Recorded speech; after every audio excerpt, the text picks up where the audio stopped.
अस्सलाम वालेकुम dear student.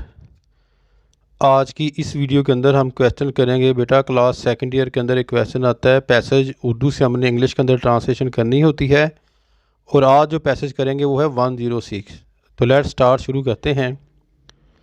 We are the young man of Pakistan, हम पाकिस्तान के नौजवान हैं। We should work hard and do our work with full honestly, हमें चाहिए कि मेहनत करें और पूरी ईमानदारी से अपना काम करें। We should do such piece of work for our country, any in the people of our country, as whoever sees us should admire us. अपने वतन और अहले वतन के लिए ऐसे काम करें कि जो कोई हमें देखे हमारी तारीफ़ करे। We should not hesitate to sacrifice life for our country when the time comes. वक्त आने पर अपने वतन के लिए जान की बाजी लगाने की भी परवाह ना करें।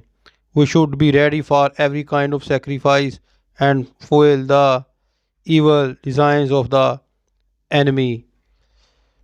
हर कुर्बानी के लिए तैयार हो जाएं और दुश्मन के नापाक इरादों को खाक में मिला दें।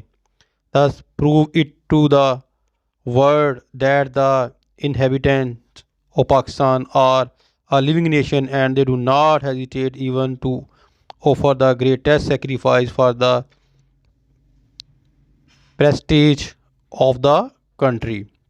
इस तरह दुनिया पर साबित करें कि पाकिस्तानी एक ज़िंदा कौम है और नामूस वतन की खातर बड़ी से बड़ी कुर्बानी से भी दरेग नहीं करते। ये तो था बेटा जो है वो आज का पैसेज जो मैंने आपको करवा दिया है। उम्मीद करता हूँ कि आपको समझ आ गई होगी। अपनी दुआ में याद रखिएगा। फ़ी मानिल्लाह। अस्सलाम वालेकुम।